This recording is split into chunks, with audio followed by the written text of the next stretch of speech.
Alam mo, kailangan yumakap ka rin sa puno para naman gumaan yung pakiramdam mo. Marami tong good vibes eh. Try mo. Ako? Dali. Marami yung good vibes.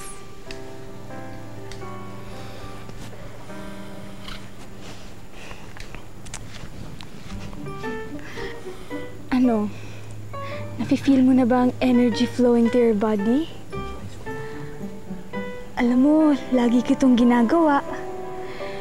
Because they are representations of pure life. At ang main purpose nila is to bring out good vibes. Para siyang stress reliever, di ba?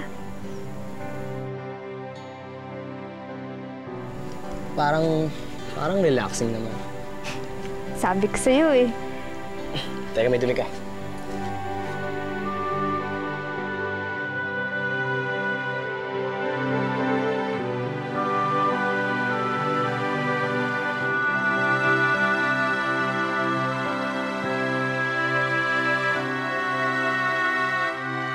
Okay na? Ganda ka na.